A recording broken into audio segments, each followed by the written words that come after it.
투박하지만 정직하다. 비평을 비평하는 남자 서영석. 그가 바라본 세상. 사설과 칼럼을 통해 오늘을 짚어본다. 서영석의 라디오 비평. 안녕하십니까, 서영석입니다. 어제 거의 관제 언론화되다시피 한 연합뉴스와 YTN은, 그리고 친박 박바 방송들은 어제 아침부터 북한이 사격 훈련을 하겠다고 우리 측에 통보했다는 국방부 발표를 속보로 받아 쓰기 시작합니다. 그리고 오후 2시 사격 훈련이 시작된 이후에는 백령도 주민대피령, 전투기 출격, 대통령 대응 지시 등을 긴박하게 전했고, YTN 등 일부 방송은 아예 뉴스 특보로 비중을 키우기까지 했습니다. 북한이 사격 훈련을 하겠다고 통보를 하고 한 훈련입니다. 언제부터 이런 북한의 기 통보된 사격 훈련을 이런 식으로 뉴스 특보로까지 비중 있게 다루는지 알 수가 없습니다. 해수부 매뉴얼에도 있었다죠. 사고는 다른 더 큰 사고로 덮으라고요. 어제 저녁 뉴스K에서는 북한의 사격 훈련 기사 단 한 줄도 다루지 않았습니다. 어제 노정면 앵커가 설명했듯이 그것은 관제 기사나 다름없었기 때문입니다. SBS 방송 골 때리는 일도 있었습니다. 전화를 연결합니다. 연평도로. 지금 그쪽에서 총소리 들립니까? 했더니 연평도 주민이 아니요, 안 들립니다. 아직 사격 안 한 것 같습니다. 대화를 이어가다가 주민들은 어떻습니까? 분위기 어쩌고 저쩌고 앵커가 묻습니다. 긴장된 분위기를 보여주고 싶다는 그런 얘기겠죠. 그러나 연평도 주민은 이렇게 답변합니다. 자꾸 긴장감 조성하면은 외지에서 사람들도 안 오고 방문을 꺼려야 하는데 이런 분위기 좀 조성 안 했으면 좋겠어요. 라고 얘기를 합니다. 이번 세월호 참사에서도 봤듯이 국민이 이 무능한 정부보다 훨씬 더 앞에 나가 있습니다. 어제 뉴스K 듣는데요. 정말 기가 막힌 일도 있었습니다. 최초 구조 현장에 도착했던 해경이 그 선원들을 구조해 나가는 장면, 그 동영상 공개를 합니다. 그런데 바로 그 위에 기울어진 사청문이 있었어요. 그 사청문만 열고 들어갔더라도 대부분의 학생들을 구할 수 있었다. 이런 보도였습니다. 이런 무능한 정부이기 때문에 어제 박근혜가 안산시 단원구 분향소를 방문한 뒤에 박근혜가 보낸 조화를 다 바깥으로 내동경이 쳤던 겁니다. 세월호 참사 10여일 만에 분향소에 나타난 박근혜, 조문만 했고 사과 끝까지 안 하고 갔습니다. 성난 유족들은 여기까지 와서 왜 사과 한마디 안 하고 가랐느냐 하면서 고함을 질렀고, 박근혜가 떠난 뒤 대통령 조화는 결국 분향소 밖으로 버려졌습니다. 왜 대통령의 조화가 바깥으로 버려질 수밖에 없었는 건지, 거기까지 간 대통령이 경호원들을 쫙 둘러놓고 혼자 가서 묵념만 하고 갑니다. 사람들 만나면은 지난번처럼 또 쓴소리 들을 거 봉변이라고 생각하기 때문이죠. 그래서 사과 한마디 안 하고 갔던 겁니다. 그래서 유족들이 대통령의 사과로 받아들일 수 없다고 얘기한 겁니다. 라디오 비평 시작하겠습니다. 함께하고 계신 방송은 정치평론가 서영석 미디어 협동조합 이사장이 진행하는 라디오 비평입니다. 지상철 조합원 신청 광고입니다. 강화대교 앞에서 개념 부부가 만드는 개념 곰탕, 연지연 곰탕. 연지연이란 가마솥의 장작불로 온종일 구워내는 곰탕을 서로 나누어 이어지는 인연이란 뜻입니다. 연지연 곰탕이 민주주의를 열망하는 조합원 여러분과 국민의 건강을 책임지겠습니다. 곰탕 포장 판매는 한 팩 800g에 7,000원이며 7팩 이상은 무료 배송으로 드립니다. 연지연 곰탕은 강화대교 입구에 위치해 있습니다. 단체 주문 예약 및 포장 주문 전화번호는 010-7252-1114, 010-7252-1114, 031-989-9968. 조합원 단체 예약은 10% 할인해드립니다.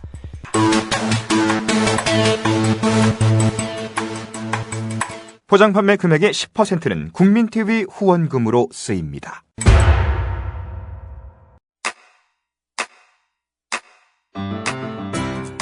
국민라디오 지지하는 4가지 방법 아시나요? 다운로드하기, 별점 주기, 댓글 달기, 구독하기. 국민라디오를 보다 많은 이들에게 전할 수 있는 가장 손쉬운 방법. 다운로드하기, 별점 주기, 댓글 달기, 구독하기. 잊지 마세요. 다운로드하기, 별점 주기, 댓글 달기, 구독하기. 어제 뉴스K에서 장부경 PD가 보도한 내용 조금 더 자세히 설명드려야 될 것 같습니다. 해경이 28일 공개한 최초 구조 동영상. 결론부터 말씀드리면은 해경이 제대로 대처했더라면 4층에 있는 학생들은 대부분 구조할 수 있었을 것이란 보도입니다. 해경이 사고 당일 도착을 합니다. 세월호에 고속단정을 접근을 시킵니다. 그리고 한 대원이 배에 올라타서 구명정을 펼칩니다. 그런데 그 해경은요, 바로 이곳 4층으로 통하는, 바로 위에 4층으로 통하는 출입문이 있었습니다. 그 출입문으로 들어갔어야 했습니다. 해경은 경사가 급해서 선내 진입이 불가능하다고 주장했습니다만은 거짓말입니다. 어제 동영상을 보면은 문이 열려있기 때문에 테라스 난간만 타고 올라가도 쉽게 4층으로 들어갈 수 있었습니다. 이 문으로 들어가면요, 학생들이 선미와 선수 양 끝쪽에 단체룸 그리고 복도에 있는 작은 객실들을 사용했는데 대원 2명이 그 4층으로 들어가가지고 선미, 선수 양쪽으로 이동해서 탈출을 하라고 했다면 학생들은 대부분 탈출할 수 있었을 것입니다. 그럼에도 불구하고 4층을 간과했습니다. 그리고 선원들만 데리고 나왔습니다. 배는 가라앉았죠.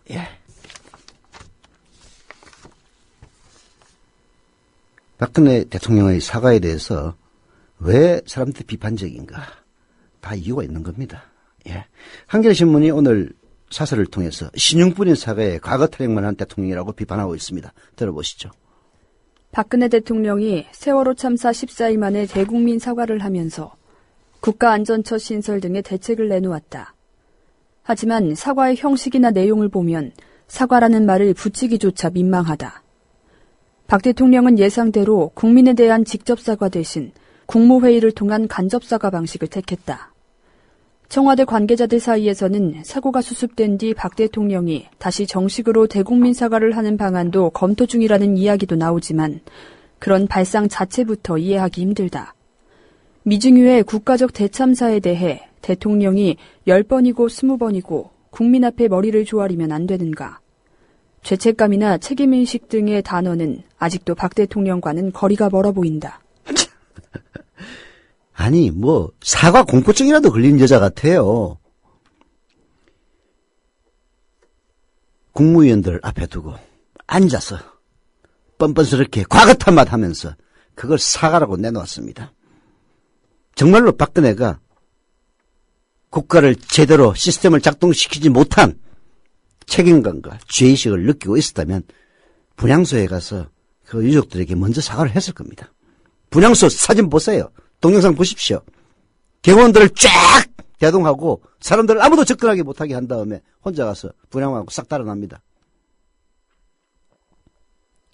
유족들이 사과하라고 얘기를 했지만은 들은 척도 안 하고 나갑니다. 유족들이 왜 대통령의 조화를 바깥으로 내팽개쳤겠습니까? 그리고 국무회의에서 간접 사과를 그것도 앉아서 뻔뻔스럽게 두 눈을 보면 정말 소름이 쫙쫙 끼칠 정도였습니다.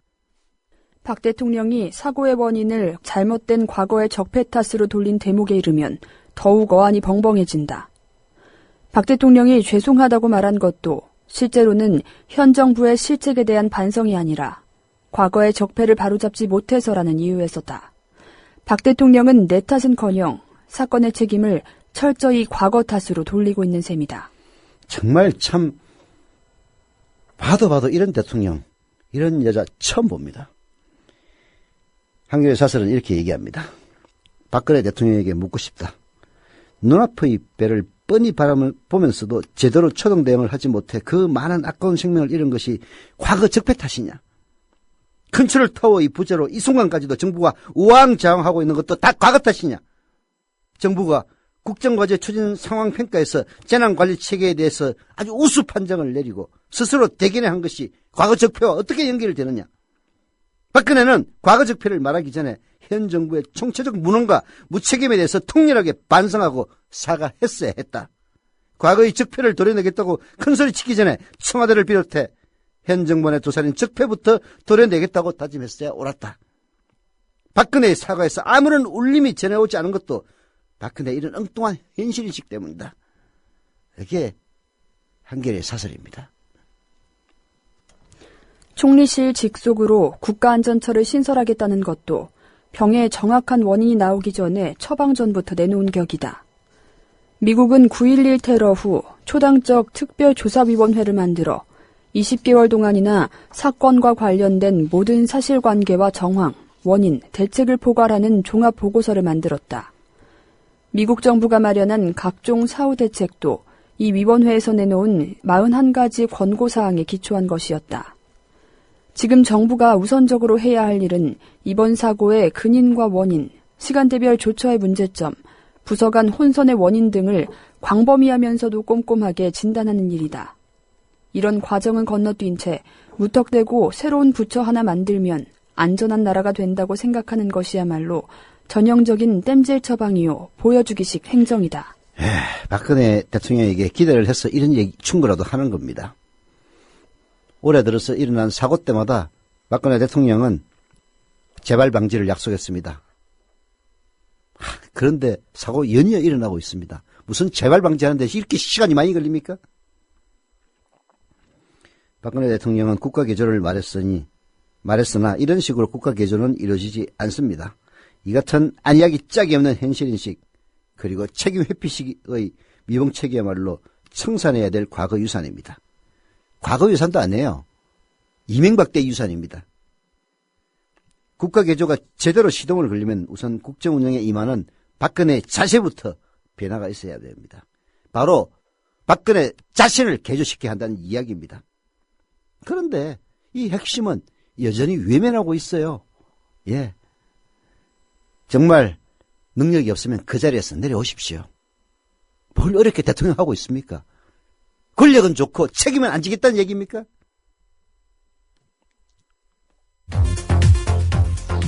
또 하나의 공정 언론, 국민TV 뉴스.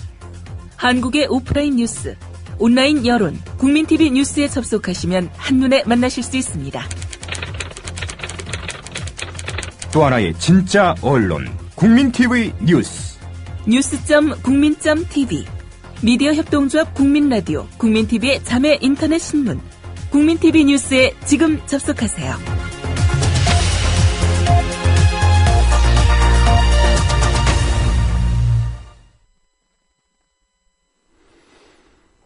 네.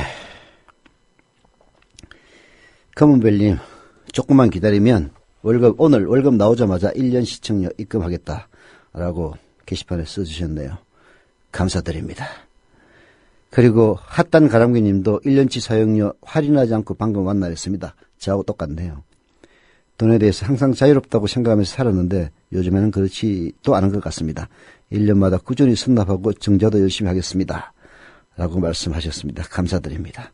검은별님 역시 1년치 시청료 입금했습니다. 4월 안에 납입돼서 다행이다 라고 써주셨습니다. 감사드립니다. 지금 1년치 시청료를 선납해 주신 분들 액수를 다 합쳐보니까 2억 원 가까이 됩니다. 예. 그러나 월 사용료를 선납하시는 분이야 1년치 한번 내고 나면 1년 동안 안 내도 상관없지만은 다른 분들은 매달 11,000원씩 내주시는 것이 저희들을 도와주시는 건데요. 현재 한 4,000명 정도밖에 CM에서 이체 신청을 하지 않았습니다. 조합원은 25,000명을 향해 가는데 CMS 계좌 이체 신청하신 분들은 한 4,000여 명 정도밖에 안 됩니다. 좀 더 채찍을 저희들에게 먼저 내리치겠습니다. 도와주십시오.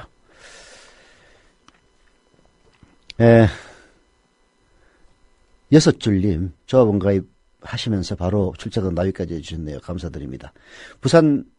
부산진구에 계시는 상장님, 조합원 가입 감사드립니다.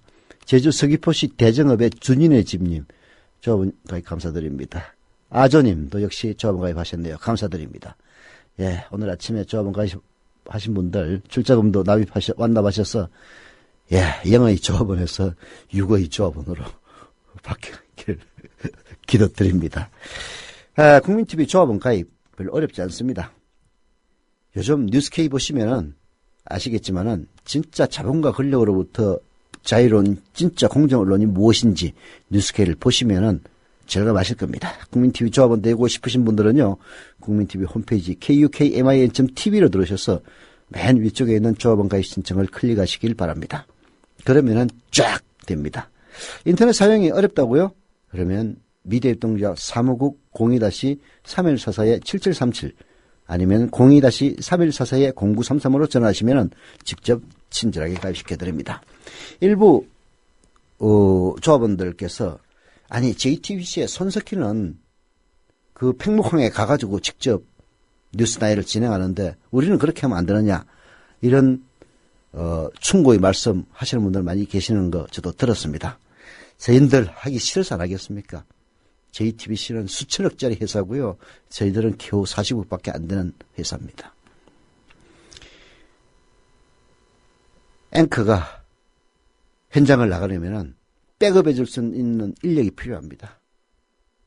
뉴스K 정규직 인력이 한 50명만 돼도 충분히 할 수 있습니다. 그러나 현재 인원으로는 앵커가 여기 뉴스 스튜디오를 떠나서는 도저히 진행이 안 되는 그런 어려움이 있습니다. 이해해 주십시오. 이제 우리 출발한 지 이제 한 달 딱 지났어요. 조합원 숫자 계속 늘고 있습니다. 그리고 방송국 직원들 계속 채용할 겁니다. 그래서 더 커지면은 아마도 만족스러운 보도, 현장을 직접 파고드는 보도 보실 수 있을 겁니다. 도와주십시오.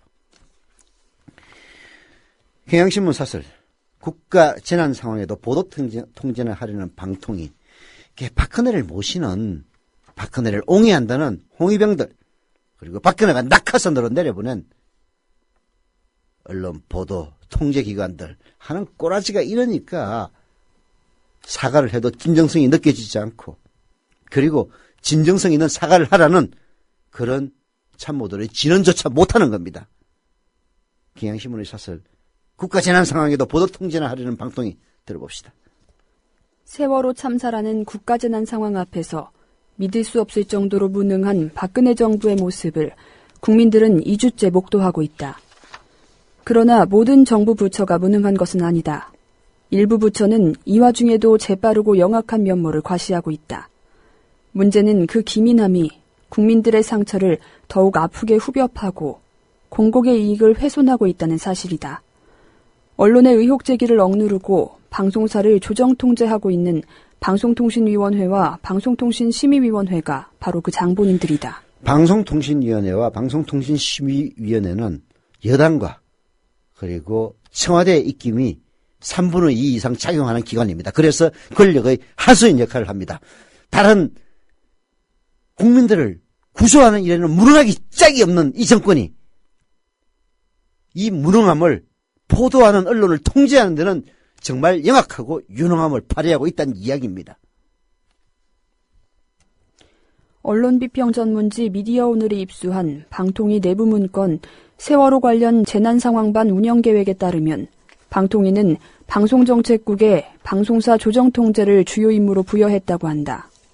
또 방송기반국은 방송 오보 내용을, 이용자 정책국은 인터넷 오보를 모니터링한다는 것이다. 한마디로 방통위가 자기들만의 판단 기준으로 언론 보도를 감시, 통제하겠다는 의미다. 게다가 방통위는 경찰청, 해경 등이 참여한 범정부 사고대책본부에서 대학생이나 일반인을 대상으로 여론 환기 역할을 하면서 경찰의 수사를 의뢰하는 역할도 맡은 것으로 되어 있다. 말이 좋아 여론 환기지 정부의 불리한 의혹에는 경찰력으로 겁박하겠다는 얘기다. 그렇습니다. 이미 초기부터 학생들에게 아니면 학교에 문자 보내가지고 이런 유언비어 퍼뜨리면은 뭐 수사 직접 구속 수사하더라 이런 협박 공갈한 적 이 정권의 일입니다.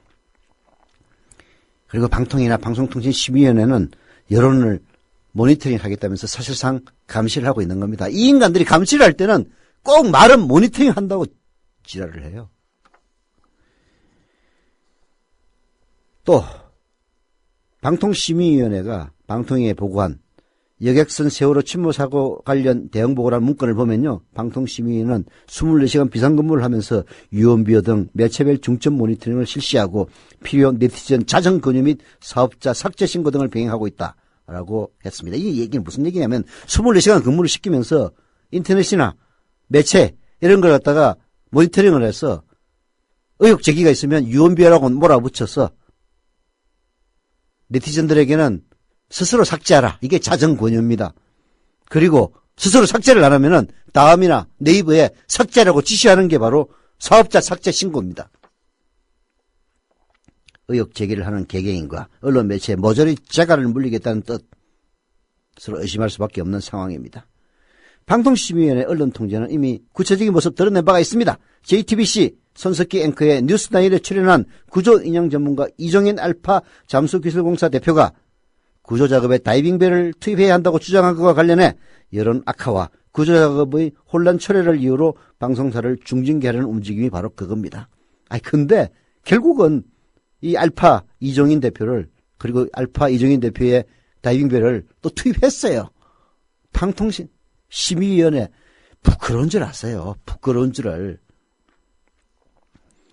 방통위 그리고 그 산하 방통심의위는 언론을 통제하고 국민의 알 권리를 틀어막는 조처 즉각 중단해야 됩니다. 방통심의위는 이종인 대표의 인터뷰를 겨냥해 여론 악화와 구조작업 혼란 운운했지만 결국 정부는 이종인 대표의 현장 출동을 허락했습니다. 그렇다면 방통심의위 자신이 여론 악화와 구조작업 혼란에 앞장선 셈입니다. 어줍지 않은 보도 통제 행태를 중지하고 자중자애하는 것, 그것이 방통위와 방통심의위원회가 지금 해야 될 일이다 라는 경향신문의 사설, 방통심의위원회에 혹은 방통위원회에 관계하는 인간들 좀 새겨 듣기를 바랍니다. 죄가 늘어나면 지옥으로 떨어지는 겁니다.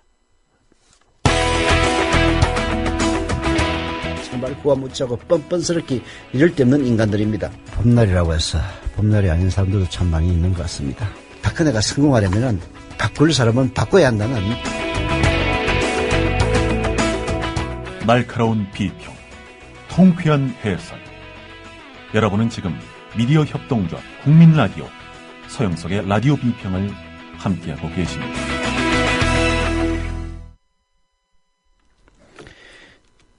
이 문제에 대해서 온갖 처방들이 나오고 있습니다.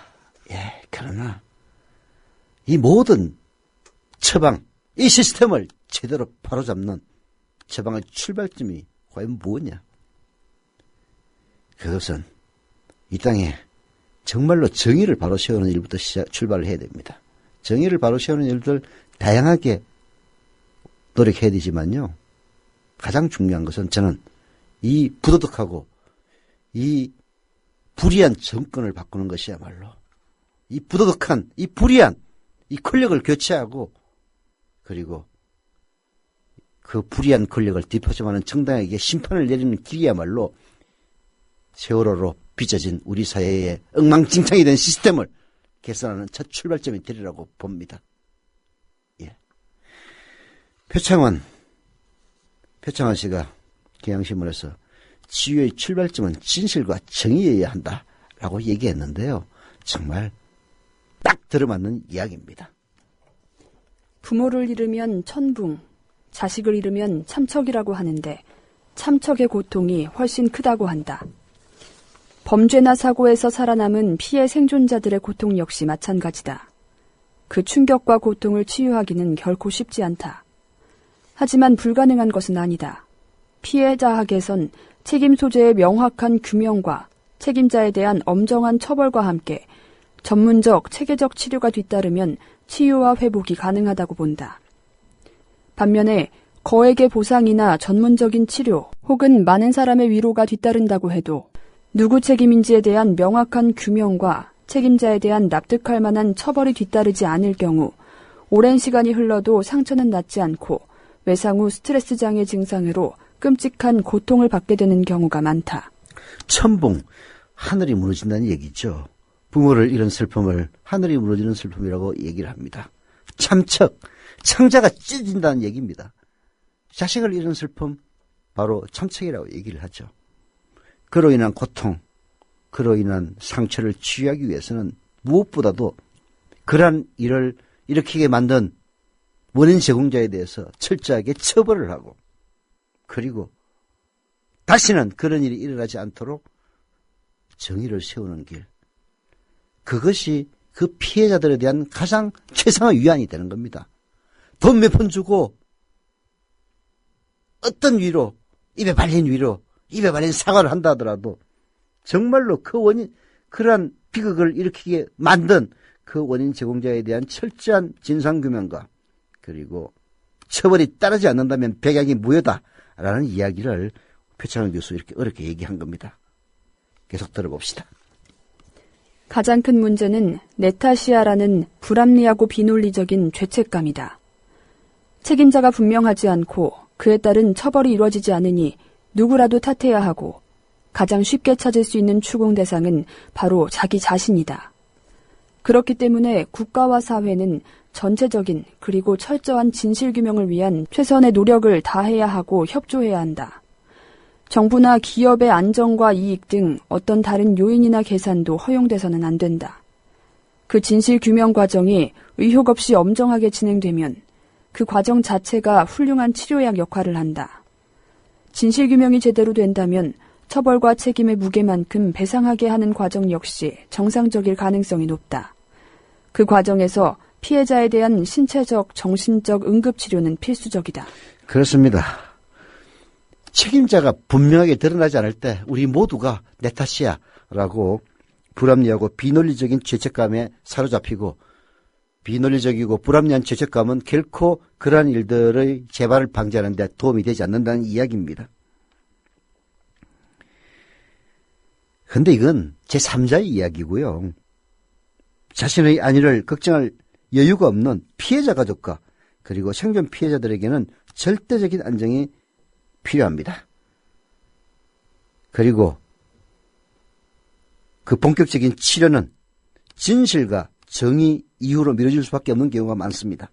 이웃이나 국가, 사회의 공감과 지지는 큰 힘이 되긴 하지만 진실과 정의의 과정을 대체할 수는 없습니다. 형식적이거나 지나칠 경우 피해자 가족과 생존자는 오히려 진실과 정의가 덮이고 잊힐 것이라는 불안감을 느끼기 때문에 유의해야 합니다. 무슨 얘기냐면은 그 피해에 대해서 위로하는 것도 중요하지만은 그러한 피해를 불러일으킨 사고 원인을 철저하게 규명하고, 그리고 그러한 사고를 불러일으킨 사람들을 철저하게 규명해서 처벌하고 하는 진실 규명과 그리고 정의 실현의 과정이 생략이 된다면은 어떤 위로도 백약이 무효고, 오히려 그런 위로가 있을 때마다 이런 위로를 하는 것이 그 진실을 묻어버리기 위해서 하는 것이 아니냐라는 걱정에 사로잡힐 수가 있다는 이야기입니다. 우리 모두의 잘못이다. 지난 일 따져서 뭐하니?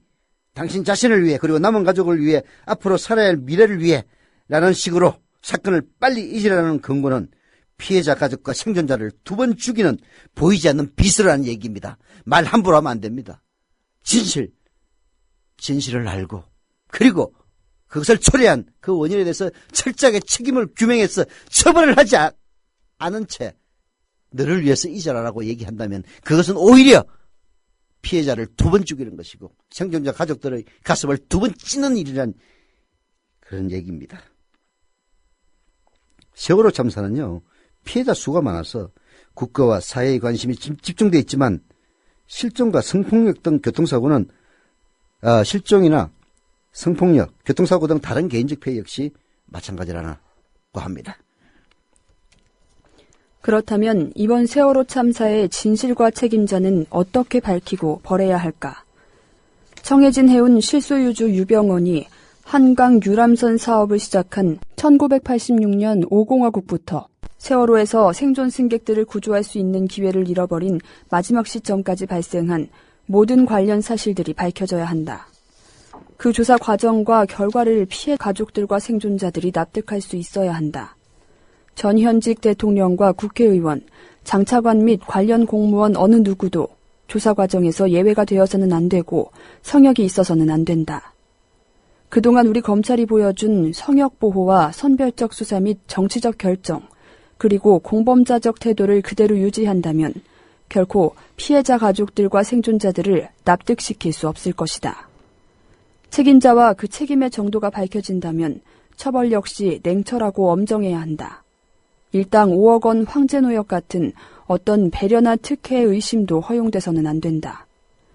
만약 대한민국의 진실과 정의 구현 과정과 결과에 대해 세월호 피해자 가족과 생존자들이 납득하지 못한다면 대한민국의 헌법은 종이 그 이상이 아니며 대한민국은 국가라고 할 수 없다. 그렇습니다. 앞으로 철저한 진상규명과 그리고 책임자에 대한 처벌이 뒤따를 겁니다. 그러나 과거처럼 권력과 유착된 그리고 돈으로 짜웅하는 관과 과거 관 출신들 이런 인간들이 바로해서 그리고 공무원들 끼리끼리라고 해경 봐주고 이런 식으로 만약에 처리를 한다면 정말 국가가 아닌 겁니다. 국민에게 해를 끼친 시스템의 부재로 국민의 세금으로 월급을 받아 처먹으면서 해를 끼친 혹은 어떤 민간 유람선 업체가 이런 대형 사고를 낼 때까지 아무런 감시도 못하면서 규제 풀어준다고 난리를 쳤던 이 정권에 대해서 제대로 응징을 못한다면 나라가 아닌 겁니다. 대한민국 헌법은 그야말로 종이쪼가리 이상이 아닌 겁니다. 예. 표창원 전 경찰대 교수의 치유의 출발점은 진실과 정의라는 이 대목, 우리 국민 모두가 기억해야 될 대목입니다. 진실을 밝히고 그리고 드러난 진실에 따라서 책임져야 될 사람들에 대해서는 냉정하고 엄격하게 그 처벌을 통해서 책임을 지우는 것이야말로 치유의 출발점이라는 사실 명심하고 또 명심합시다.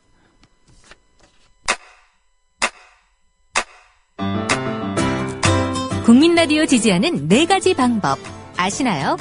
다운로드하기, 별점 주기, 댓글 달기, 구독하기. 국민라디오를 보다 많은 이들에게 전할 수 있는 가장 손쉬운 방법. 다운로드하기, 별점 주기, 댓글 달기, 구독하기. 잊지 마세요. 다운로드하기, 별점 주기, 댓글 달기, 구독하기. 네, 미국에서 가입하신 이종훈님, 조금 감사드립니다.